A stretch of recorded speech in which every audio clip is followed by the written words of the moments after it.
Hello guys, welcome back to hello engineer platform.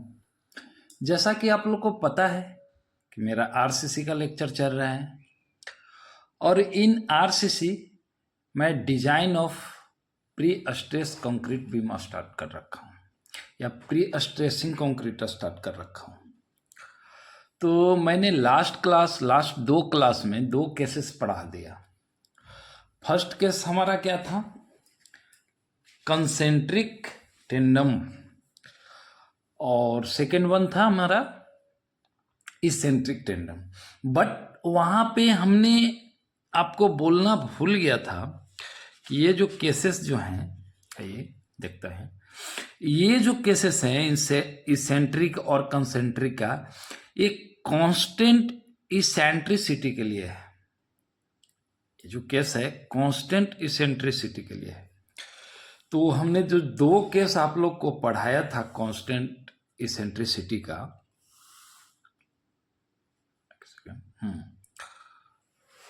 Okay.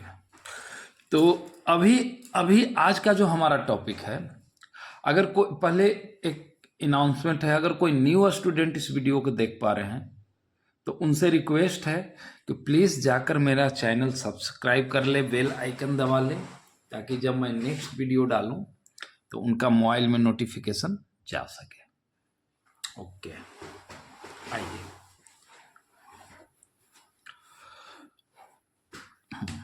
तो आज का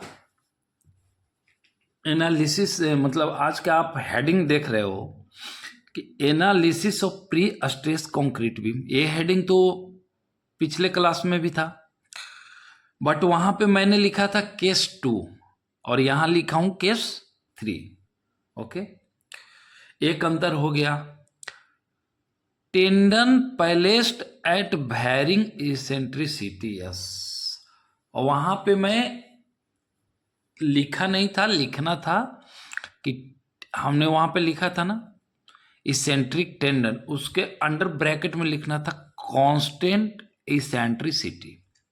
ठीक है, मैं बोल दिया यहाँ पे। और वहां पे एक और बात,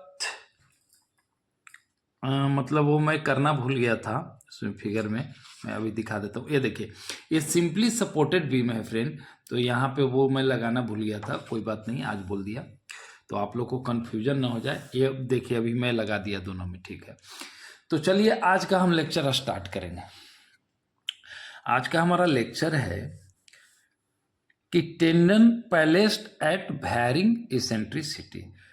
लास्ट क्लास में भी इसेंट्रिसिटी पे था, बट उसमें क्या था, एक कांस्टेंट डिस्टेंस पे फ्रॉम न्यूट्रल एक्सिस, ये न्यूट्रल एक्सिस है, फ्रॉम न्यूट्रल एक्सिस से कांस्टेंट डिस्टेंस पे जो हमारा टेंडम जो है पुश किया जा रहा था।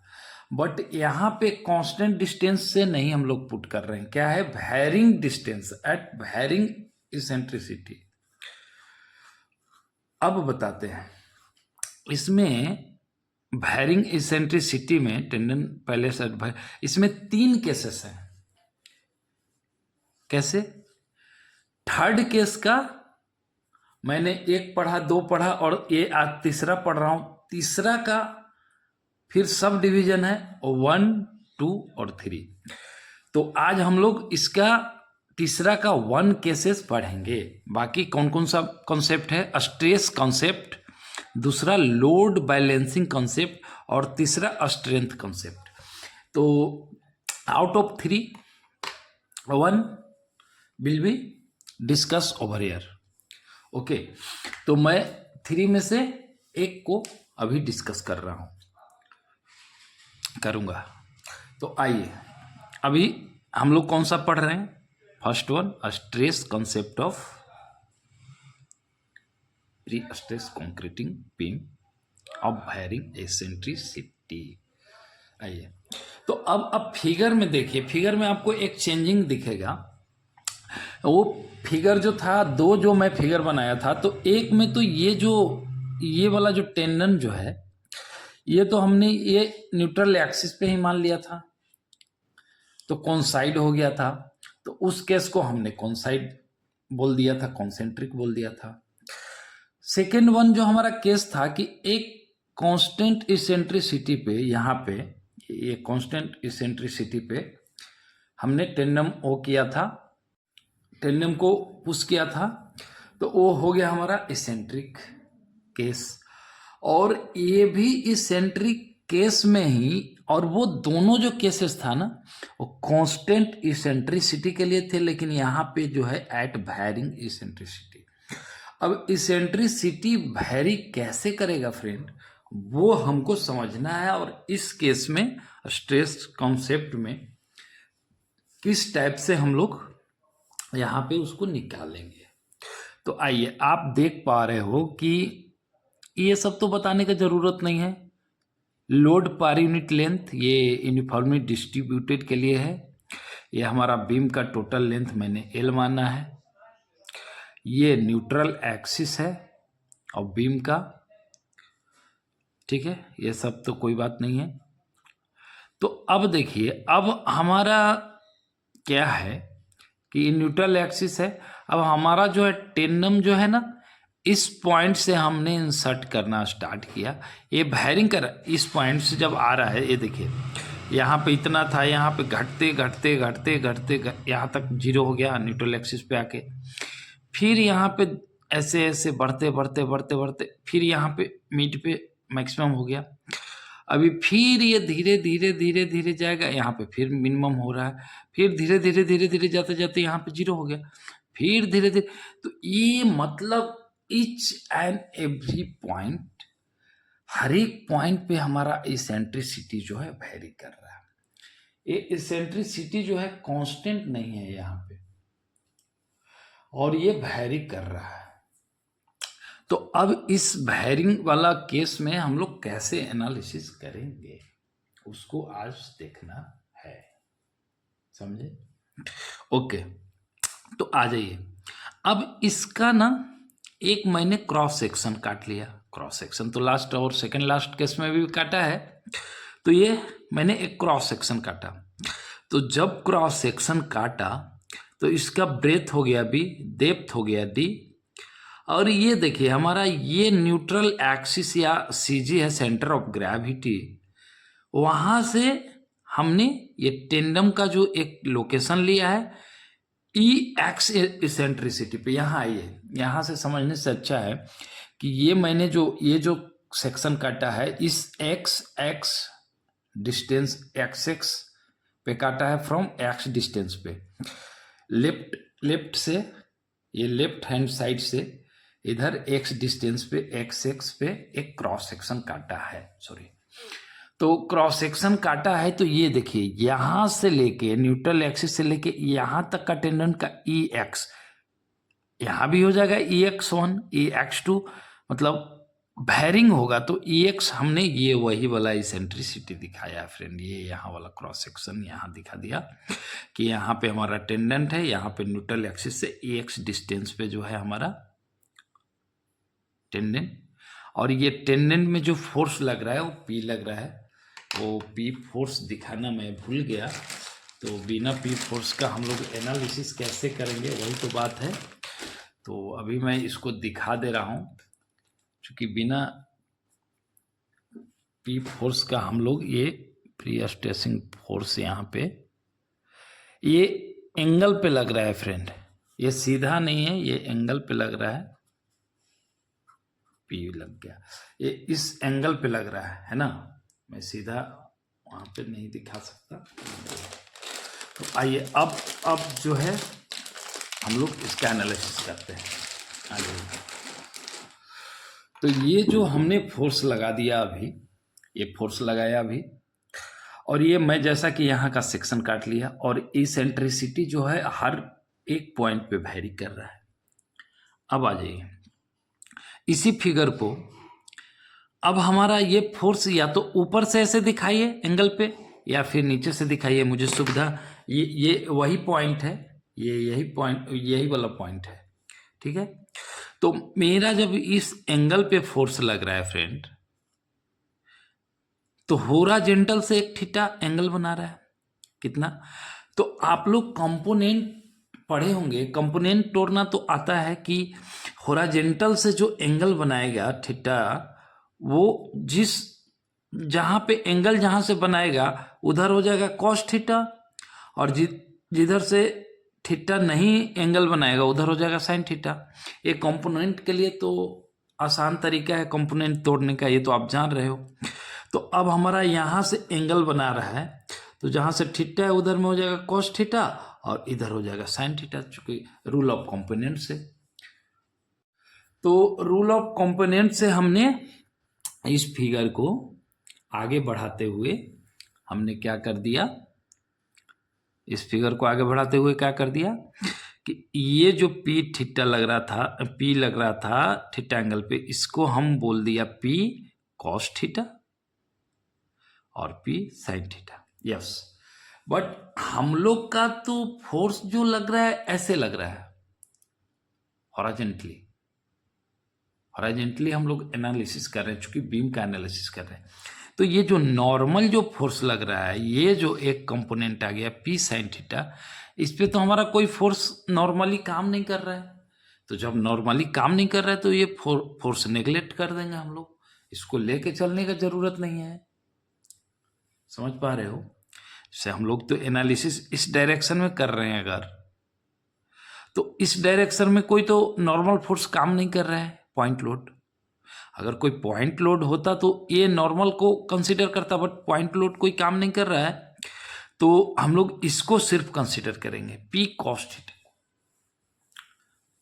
तो पी कॉस थीटा को अब हम लोग कंसीडर करेंगे। तो अब आ जाइए इस पे।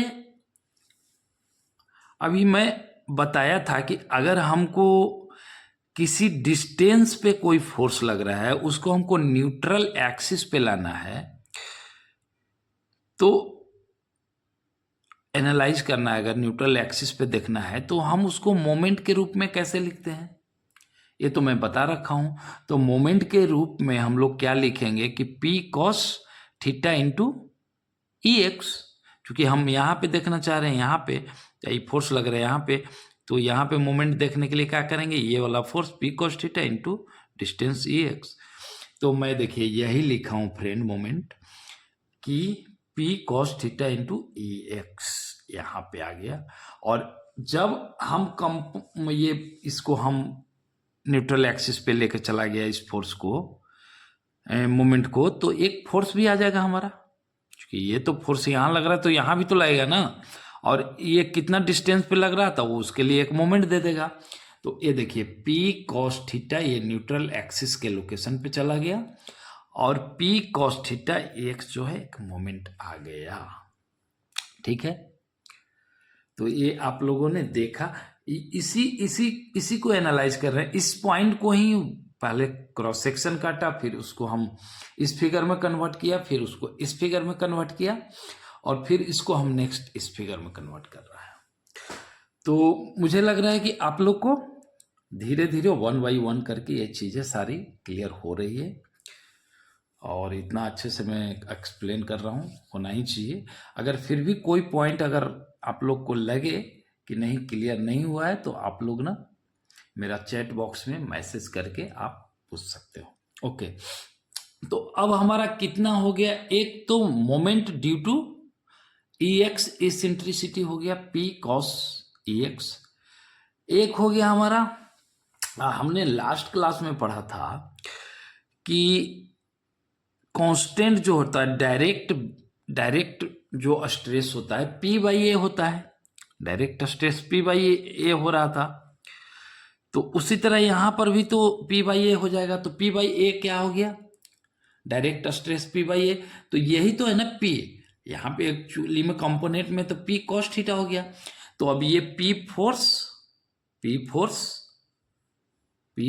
कॉस थीटा, अब आई में ए, ये देखिए अब मैं एफ टी लिखूंगा मतलब टॉप वाला मैं तो फिगर बना के अच्छे से बताया था लास्ट क्लास में, यहाँ पे थोड़ा जगह कम था बोल के फिगर नहीं बनाया हूँ, मैं बस लिख के बता देता हूँ कि क्या कैसे होगा।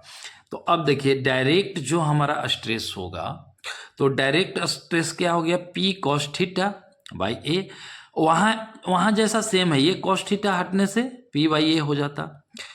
वहाँ पे भी क्या था, पी ई, चूंकि वहां पे कांस्टेंट इसेंट्रिसिटी था तो एक्स नहीं लगा हुआ था, तो पी ई अपॉन में जेड था। लेकिन यहाँ पे हमारा क्या है कंपोनेंट मोमेंट का, P cos e x, P cos e x by z.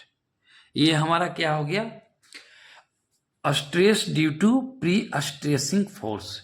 ये भी stress due to direct stress, ये moment due to pre stressing force के द्वारा यहाँ मोमेंट आ गया, उसके लिए हम स्ट्रेस निकाल लेंगे। क्योंकि हम आप लोग को बेंडिंग फार्मूला पिछले क्लास में बताया था कि ये जो एम डी बाई जेड कैसे लिख पा रहे हैं और ये स्ट्रेस कैसे बोल पा रहे हैं, तो M by I sigma by Y करके हमने निकाल के आप लोगों को बताया था। समझ पा रहे हैं? तो अब देखिए, अब ये हमारा क्या हो गया, ये वाला हो गया। एक तो ये डायरेक्ट फोर्स हो गया P cos theta by A, top लिख रहा हूँ, बॉटम बाद में बताता हूँ। फिर ये माइनस आपने देखा था वहाँ पे, क्योंकि माइनस मैं बोला था पॉजिटिव लेंगे किसको, कंप्रेशन को, या फिर क्लॉक वाइज जो नचेगा उसको हम लेंगे पॉजिटिव, और एंटी क्लॉक वाइज को हम ले लेगा नेगेटिव या टेंशन। तो ये टेंशन में आता था, तो P cos theta E X negative आ गया। फिर ये moment stress due to dead load moment, तो एम डी बाई जेड हो गया, plus M L live load by moment stress due to live load moment, अब भाई जेड हो गया। जेड हेयर क्या है, सेक्शनल मॉडुलस, ये तो मैं पढ़ा रखा हूँ। अब मैं जो न्यू टर्म है नहीं उसको मैं बार बार नहीं बताऊंगा। अब आइए इन द सेम वे, अब बॉटम में चलते हैं। ये तो टॉप फाइबर का लिख दिया यहाँ का, ये बॉटम फाइबर का हम लिखेंगे एफ वी। हमने लास्ट क्लास में फ्रेंड एफ टी भी लिखा था और डेल्टा टी भी लिखा था, और इसको एफ वी भी लिखा था और डेल्टा वी भी लिखा था। क्योंकि कहीं कहीं मैं देखा हूँ बुक वगैरह कितना लोग सिंबल डेल्टा टी भी यूज कर लेते हैं, एफ टी भी कर लेते हैं। तो आप लोग कंफ्यूज ना हो जाओ, लोग को कंफ्यूजन ना हो जाए मन में कि अरे यार यहाँ तो कुछ और लिखा हुआ है, वहाँ कुछ और लिखा हुआ था। इसके लिए मैं पहले से ही सारा चीज़ों को मैं क्लियर करके दे देता हूँ। अब आ जाइए आप, एफ वी लिखेंगे बॉटम का, तो ये पी बाई ए यहाँ पे आ गया कॉस थीटा, ये वाला पी बाई ए, क्योंकि फोर्स अभी पूरा ये है, पी कॉस थीटा फोर्स है ना, डायरेक्ट वाला फोर्स कौन है, पी कॉस थीटा। अभी पी कॉस थीटा के वजह से एसेंट्रिसिटी ई एक्स पे मोमेंट आ जाएगा, तो वो आ गया P cos theta E x, मतलब सेम है। नीचे कंप्रेशन आएगा तो पॉजिटिव आ गया, यहाँ पे टेंशन आएगा, stress due to M D मतलब moment due to dead load by z. और फिर माइनस में हो गया एम एल जो हो गया moment due to live stress due to live load moment. तो ये आप लोग अभी top as well as bottom का आप लोग समझ गए हैं। तो अब आप लोग ये समझ पाए कि किस टाइप से मैं ये वैरिंग इसेंट्रिसिटी का मतलब मैं वो इक्वेशन लिखा। अब ये कुछ नहीं है, स्ट्रेस कॉन्सेप्ट जो है ना फ्रेंड, ये जो हमने लास्ट 2 क्लास में जो पढ़ा है, जैसे कंसेंट्रिक और इसेंट्रिक्स वाला कॉन्सेप्ट, टेंडन वाला, वही है, बट वहां पे कांस्टेंट हम लोग इसेंट्रिसिटी को माना था। तो फिर हमारा इतना तामझाम जो मैं किया, 1 2 3 4 फिगर निकाल के इस टाइप से कंपोनेंट लेके जो समझाना पड़ रहा है, वहां पे नहीं था, चूंकि हम लोग इसेंट्रिसिटी को कांस्टेंट कर दिया था। बट यहाँ पे इसेंट्रिसिटी है ना, हर एक पॉइंट पे चेंज हो रहा है फ्रेंड। ये देखिए हर एक पॉइंट पे चेंज हो रहा है, तो इसको हम डायरेक्ट जो है वो नहीं कर सकते।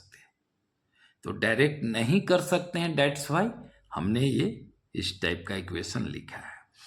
अब आ जाइए फ्रेंड, अब हम यहाँ पे एक चीज लिख के रखा है कि here theta is very smallest. ये जो थीटा होराइजेंटल के साथ ये जो कंपोनेंट लग रहा है, ये भले ही दिखाया बहुत ज़्यादा हूँ, लेकिन ये एकदम वेरी वेरी नेग्लेजिबल है। तो नेग्लेजिबल अगर थीटा होगा, वेरी वेरी स्मॉल होगा फ्रेंड, तो क्या हम ऐसा कह सकते हैं कि देयरफॉर थीटा इक्वल टू 0? ऐसा हम लोग मान सकते हैं? अगर वेरी वेरी कोई चीज़ स्मॉल हो, नेग्लेजिबल हो, तो उसको हम 0 के बराबर ले सकते हैं ना क्या? तो यहां देखिए, वही मैं लिखा हूं, आप लोग को समझने के लिए लिख दिया। अगर मैं ये डायरेक्ट लिख देता यहां पे, तो फिर आप लोग कंफ्यूज हो जाते हैं, जो कि मैं चाहता नहीं हूं आप लोग को कंफ्यूज करना। समझ पा रहे हैं? तो वही मैं यहां पे नोट्स लिख दिया। क्या लिखा हूं कि here theta is very small, therefore theta equal to 0। और जब अगर हम थीटा इक्वल टू 0 पुट करेंगे, तो मतलब हम लोग मतलब थीटा इक्वल टू जब 0 पुट करेंगे फ्रेंड, तो कॉस 0 हमारा कितना होता है? कॉस 0 1 होता है। ये तो सारे ही लोग जानते हैं कि कॉस 0 1 होता है।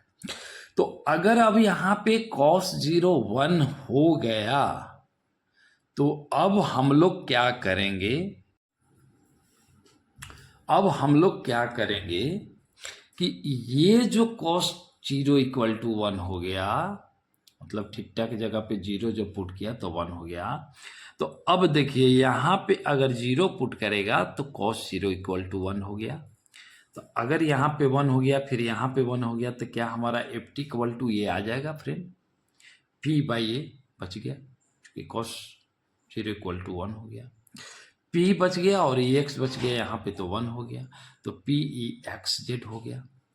फिर M D by Z plus में एम एल बाई जेड। अब इसको देखो आप ध्यान से फ्रेंड, क्या ये फार्मूला इसेंट्रिक वाला हो गया? इसेंट्रिक वाला हो गया क्या? क्योंकि मैं जब इसेंट्रिक वाला केस पढ़ाया था तो 2 यही फार्मूला है एकदम सेम, बट वहां पे हमने चूंकि वायरिंग नहीं माना था, तो कांस्टेंट इसेंट्रिसिटी था, तो ये सब तामझाम नहीं है, आई एक्स भी नहीं था। तो आप लोग को बस इतना ध्यान रखना है फ्रेंड कि वायरिंग इसेंट्रिसिटी में जो है कॉस का कंपोनेंट आ जाएगा, और ई एक्स कहीं भी हम लोग चेक कर सकते हैं, इसेंट्रिसिटी कहीं भी देख सकते हैं। ये नहीं कि हम लोग का कांस्टेंट एक ही इसेंट्रिसिटी, यहाँ का 10 है, यहाँ का 5 है, यहाँ का 20 हो सकता है, मतलब चेंज होते रहेगा। तो ये चेंज होते रहेगा। मान लिए कि क्वेश्चन में आ जाएगा, आप लोग को क्वेश्चन में क्या आ जाएगा कि भाई find out the top fibre stress, और आपको इसेंट्रिसिटी एट दैट पॉइंट दे देगा, दैट पॉइंट दे देगा। तो अगर 2-3 इसेंट्रिसिटी दे देगा फ्रेंड, तो फिर आप लोग को कैसे निकालना पड़ेगा, वो हम जब न्यूमेरिकल लेंगे तो बताएंगे। अभी आप लोग ये याद रखो कि ये सेम एज द स्ट्रेस जो कॉन्सेप्ट है, same as the eccentric tendon वाला केस है, जो कि वहां पे कांस्टेंट था और यहाँ पे वेरिंग इसेंट्रिसिटी है। तो अब मुझे लगता है कि ये जो हो गया, आप लोग समझ पाए कि टॉप फाइबर का कैसे मैं निकाला।